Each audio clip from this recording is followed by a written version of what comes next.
ಶಪ್ಪ ಸಾಕಾಗೈತೆ ನೋಡಪ್ಪ.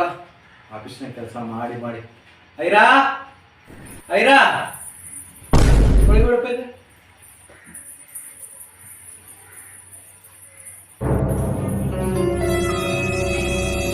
ಯಾಕವಾ ಬೆಕ್ರಿ ಕೊಟ್ರಿ?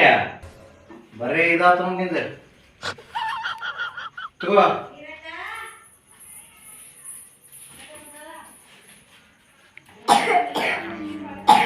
ಅಪ್ಪ ಮಗನ ಸ್ವಲ್ಪ ಖರ್ಚಿಗೆ ರೊಕ್ಕ ಆದ್ರೂ ಕೊಡಪ್ಪ. ಖರ್ಚಿಗೆ ರೊಕ್ಕನೇ ನನ್ನ ಕಡೆ ಮಣ್ಣೆರ ಕೊಟ್ಟಿದ್ದಲ್ಲಪ್ಪ. ಎಲ್ಲಿ 200 ರೂಪಾಯಿ ಕೊಟ್ಟಿರ್ತೀಪ್ಪ, ಎಲ್ಲ ಖಾಲಿ ನಾಯಿ ಹೋಗ್ಬಿಟ್ಟು ಅವ. ತಗೋ ಇದೇ ತಿಂಗಳು ನೋಡಪ್ಪ.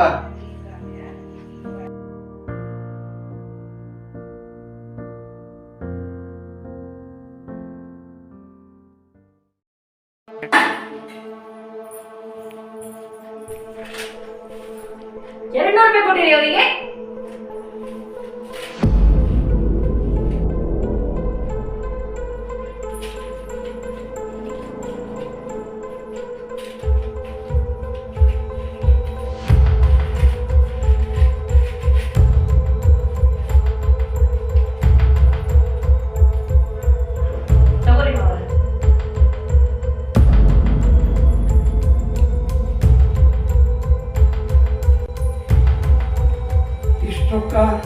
ಏನೋ ಇದೆ, ಏನ್ ಮಾಡಿ ಮಾವರ ನೀವು ಅವ್ರು ತಗೊಂಡ ಪಾರ್ಕಿಗೆ ಹೋಗ್ರಿ, ಮಾರ್ಕೆಟಿಗೆ ಹೋಗ್ರಿ, ನಿಮ್ಗೆ ಏನ್ ಬೇಕು ತಿನ್ರಿ, ನೀವು ಫ್ರೆಂಡ್ಸ್ ಇರ್ತಾರಲ್ಲ ಅಷ್ಟೆಲ್ಲ ಎಂಜಾಯ್ ಮಾಡ್ರಿ ರೀ. ಮಾವರ್ ಯಾವಾಗ್ಲೂ ಕೊಟ್ಟು ಕೈ ನಮ್ಮ ಕಡೆ ಅವ್ರು ಇಸ್ಕೊಳ್ಳೋಂಗ ಆಗ್ಬಾರ್ದು. ನಾವ್ ಇಂಥ ದೊಡ್ಡ ಮನಿ ಕಟ್ಟಿದ್ದು, ನೀವು ಇಷ್ಟು ದೊಡ್ಡ ಆಫೀಸರ್ ಆಗಿದ್ದು, ನೀವು ಸಣ್ಣಿದ್ದಾಗಲಿ ನಾವು ಇಷ್ಟು ದೊಡ್ಡವರಾಗೋರು ಅವ್ರು ನಿಮ್ ಸಲುವಾಗಿ ಎಷ್ಟು ಖರ್ಚು ಮಾಡಿಲ್ಲ. ಈಗ ನೋಡ್ರಿ ನಿಮ್ ಮಗಳು ಎಲ್ಲ ಹೋಗ್ತಾಳೆ ಅಂತ ತಕ್ಷಣ ನೀವು 500 ರೂಪಾಯಿ ತೆಗೆದು ಕೊಟ್ರಿ. ಹಂಗ ನಿಮ್ಗೆ ಅವರು 1000 ಗಟ್ಟಲೆ ಎಷ್ಟೋ ಖರ್ಚು ಮಾಡಿದ್ದಾರೆ. ಈಗ ಅವರು ರಿಟೈರ್ಡ್ ಆಗಿ ಮನೆ ಕುಂತಾರ ಅಂದ ತಕ್ಷಣ ನಮ್ಮ ಕಡೆ ಕೇಳೋಕಾಗ್ಬಾರ್ದು. ಹೌದು ನೋಡು, ನೀ ಹೇಳುದು ಕರೆನ ಐತಿ.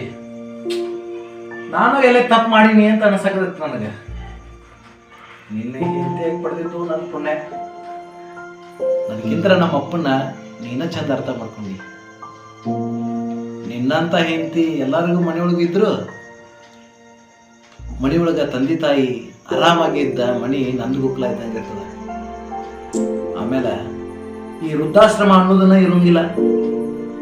ಇನ್ಮೇಲಿಂತ್ರ ನಮ್ಮ ಅಪ್ಪಂದನ ಎಲ್ಲ ದರ್ಬಾರ್ ನಡೆಯುವಂಗ ನಾನು ನೋಡ್ಕೋತೇನೆ. ಅವ್ರ ಕಡೆನ ನಾನು ರೊಕ್ಕ ಇಸ್ಕೊಳ್ಳೋಂಗ ಮಾಡ್ತೇನೆ. ಖರೆ ನೋಡಪ್ಪ, ನೀ ಹೇಳಿದ ಮಾತ ನಿಜವಾಗ್ಲೂ ನಾನ್ ನಿನ್ನ ಸೊಸೆಯಾಗಿ ಪಡ್ಯಾಕ ನಿಜವಾಗ್ಲೂ ಪುಣ್ಯ ಮಾಡಿದ್ದೆ.